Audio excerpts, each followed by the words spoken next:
Bismillahirrahmanirrahim. Assalamualaikum warahmatullahi wabarakatuh. Perkenalkan, nama saya Ainur Fadila Syofi, NIM 2001 0401 0007 dari Lokal 20B jurusan Komunikasi dan Penyiaran Islam, Fakultas Dakwah dan Ilmu Komunikasi Universitas Islam Negeri Antasari Banjarmasin. Pada kesempatan kali ini saya akan menjelaskan sedikit tentang perkembangan Islam pada masa Nabi Muhammad SAW, tepatnya pada mata kuliah Sejarah dan Peradaban Islam oleh Ibu Ermalianti. Yuk, kita belajar bareng-bareng. Nah, teman-teman, menurut artikel yang saya baca, yaitu artikel dari mahatalwijakarta.com tentang perkembangan Islam pada masa Nabi Muhammad SAW, bermula ketika kondisi Arab sebelum kedatangan Islam, terutama di sekitar Mekah yang masih diwarnai dengan penyembahan berhala sebagai Tuhan, dikenal dengan istilah paganisme.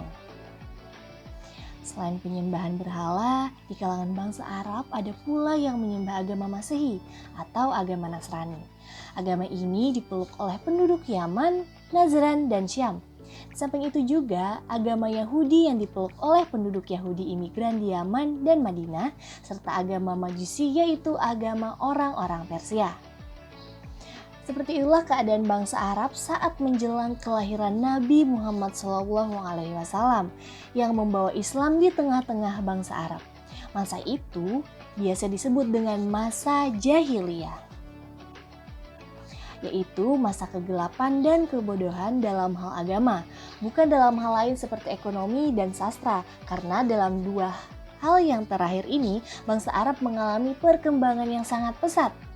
Mekah pada saat itu bukan hanya merupakan pusat perdagangan lokal, tetapi juga sebagai jalur perdagangan dunia yang penting saat itu, yang menghubungkan antara utara Syam dan selatan Yaman, antara timur Persia dan barat Abyssinia dan Mesir. Nah, teman-teman, pada saat itu peperangan antar suku tidak pernah berhenti. Saling berebut kekuasaan dan pengaruh merupakan kepahlawanan yang dibanggakan. Namun di balik semua itu, bangsa Arab sejak dahulu memiliki sifat kesatria, setia pada kawan dan menepati janji. Mereka juga memberi makan dan minum kepada kafilah padang pasir dan menghargai padang pasir dan menghargai kepahlawanan. Nah, di lingkungan inilah Nabi Muhammad SAW dilahirkan. Dan disinilah ia memulai untuk menegakkan tonggak ajaran agama Islam di tengah-tengah lingkungan yang sudah bobrok dan penuh kemaksiatan. Meskipun diwarnai dengan berbagai rintangan yang terus mendera, namun ia tetap teguh dalam menyebarkan agama baru, yakni agama Islam kepada masyarakat Arab pada saat itu.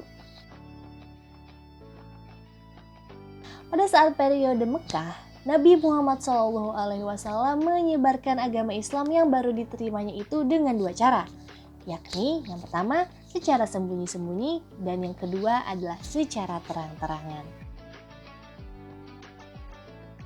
Dakwah secara sembunyi-sembunyi ditempuh karena Nabi Muhammad SAW begitu yakin bahwa masyarakat Arab jahiliyah masih sangat kuat mempertahankan kepercayaan dan tradisi warisan leluhur mereka, yakni menyembah berhala. Mereka bersedia berperang dan rela mati demi menjaga tradisi leluhur tersebut. Nah, setelah Nabi Muhammad SAW menerima risalah kenabian pada usia 40 tahun, mulailah ia mendakwahkan ajaran Islam di tengah-tengah ketersesatan masyarakat Mekah jahiliyah. Ajaran dakwah beliau yang paling pokok adalah keyakinan kepada Allah yang Maha Esa, bahwa Dialah yang memberi kehidupan dan tempat kembali setelah kematian. Bahkan tidak ada satupun yang menyerupainya, maka masyarakat Mekah harus meninggalkan penyembahan berhala tersebut. Nabi Muhammad SAW tidak mengajak mereka kecuali dalam hal kebaikan dan kesalihan. Awalnya Rasulullah SAW melaksanakan dakwah ini di lingkungan keluarganya sendiri, yaitu istrinya Siti Khadijah yang menerima dakwah darinya, kemudian Ali bin Abi Thalib, lalu Abu Bakar sahabat Nabi, lalu Zaid bekas budak mereka. Selain itu ada pula banyak orang yang masuk Islam dengan perantaran Abu Bakar yang terkenal dengan julukan As-Sabiqunal Awalun atau orang-orang yang lebih dahulu masuk Islam. mereka bertemu Nabi Muhammad SAW secara rahasia.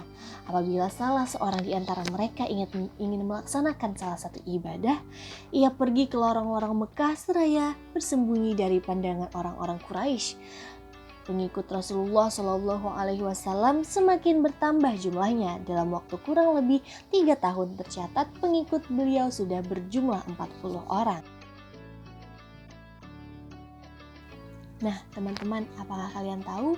Dalam dakwah secara terang-terangan, Nabi Muhammad SAW menggunakan strategi dengan mengundang kaum kerabat keturunan dari Bani Hashim untuk menghadiri jamuan makan dan mengajak mereka masuk Islam, mengumpulkan para penduduk Mekah, terutama yang bertempat tinggal di sekitar Ka'bah untuk berkumpul di Syafa.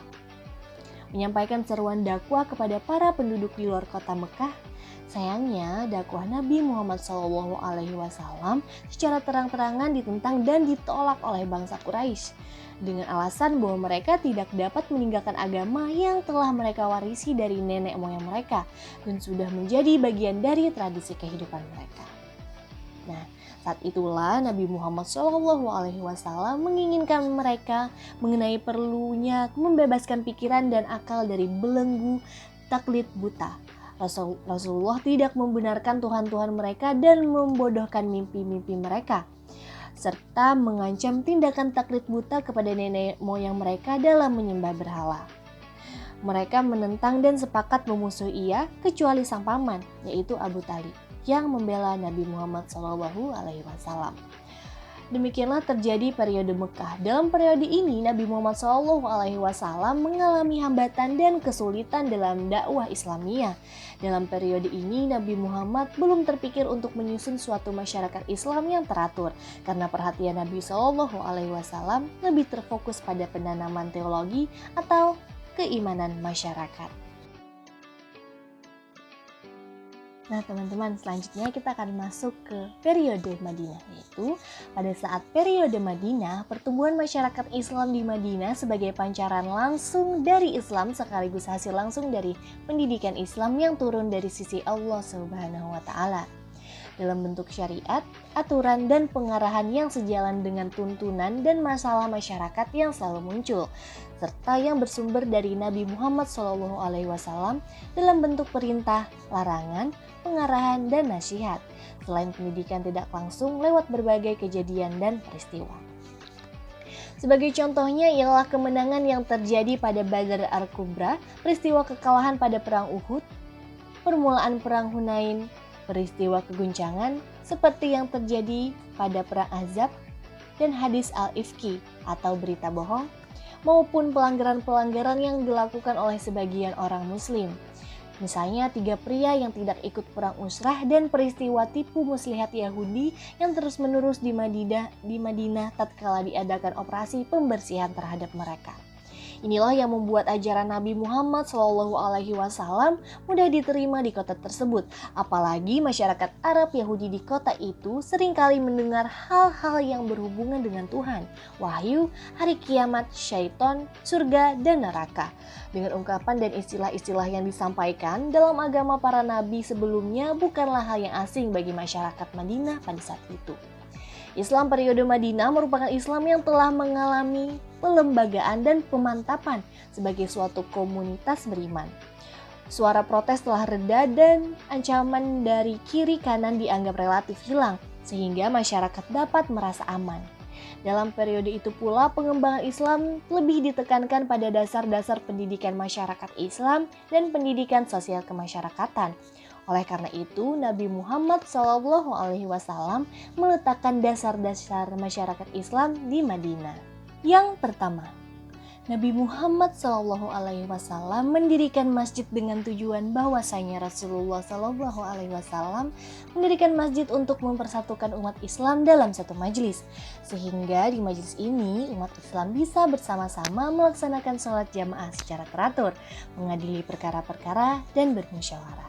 Masjid ini memegang peran penting untuk mempersatukan kaum muslimin dan mempererat tali ukhuwah Islamiyah.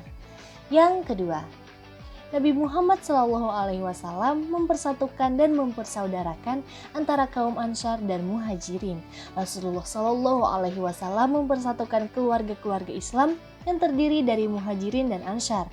Dengan cara mempersaudarakan antara kedua golongan ini, Rasulullah SAW telah menciptakan suatu pertalian yang berdasarkan agama pengganti persaudaraan yang berdasar kesukuan seperti sebelumnya. Dan yang ketiga, Nabi Muhammad SAW membuat perjanjian untuk saling membantu antara sesama kaum muslimin dan non-muslimin. Dalam hal ini, Nabi Muhammad SAW hendak menciptakan toleransi antar golongan yang ada di Madinah. Oleh karena itu, ia membuat perjanjian antara kaum muslimin dan non-muslimin. Dan yang terakhir atau yang keempat, Nabi Muhammad SAW meletakkan dasar-dasar politik, ekonomi, dan sosial untuk masyarakat baru. Ketika masyarakat Islam terbentuk, maka diperlakukan dasar-dasar yang kuat bagi masyarakat yang baru tersebut. Oleh karena itu, ayat-ayat Al-Quran yang diturunkan dalam periode ini terutama ditunjukkan kepada pembinaan hukum. Ayat-ayat ini kemudian diberi penjelasan oleh Rasulullah, baik dengan lisan maupun dengan perbuatan beliau, sehingga terdapat dua sumber hukum dalam Islam, yaitu Al-Quran dan hadis. Dari kedua sumber Islam tersebut didapat suatu sistem untuk bidang politik, yaitu sistem musyawarah, dan untuk bidang ekonomi dititik beratkan pada jaminan keadilan sosial. Serta dalam bidang kemasyarakatan ditekankan pula dasar-dasar persamaan derajat antara masyarakat atau manusia dengan penekanan bahwa yang menentukan derajat manusia adalah ketakwaan. Nah, selanjutnya kita akan masuk ke sesi kesimpulan. Menurut makalah pendidikan Islam lengkap.blogspot.com, pada masa Rasulullah, Islam tampil menjadi kekuatan baru di tengah-tengah kekuatan kabilah-kabilah dan suku-suku yang mengakar kuat di kalangan masyarakat Arab. Dalam diskursus sejarah peradaban Islam, kajian Islam pada masa Nabi Muhammad SAW dapat dipetakan menjadi dua bagian. Yang pertama, periode Mekah, dan yang kedua, periode Madinah seperti yang saya sebutkan sebelumnya. Nabi Muhammad SAW sebagai pembawa risalah awal mulanya mentransformasikan nilai-nilai dan ajaran Islam di Mekah. Yang paling penting dalam masa ini adalah ajaran tentang tauhid, yaitu mengesahkan Tuhan dari makhluk selain zatnya. Sedangkan pola dakwah yang digunakan oleh Rasulullah SAW ada dua. Yang pertama dengan cara sembunyi-sembunyi. Cara ini dilakukan oleh Nabi pada awal kerasulannya selama 3 tahun. Dan yang kedua, dakwah secara terang-terangan.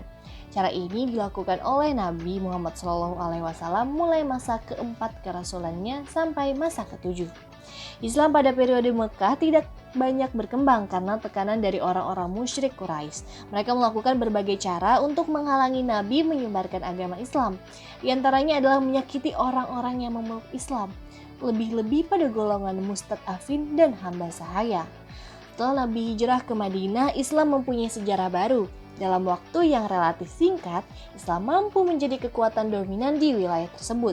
Islam mampu menjadi landasan moral, sosial, dan politik. Bahkan Nabi dengan tuntunan wahyu membuat suatu keputusan-keputusan yang dikenal dengan Piagam Madinah.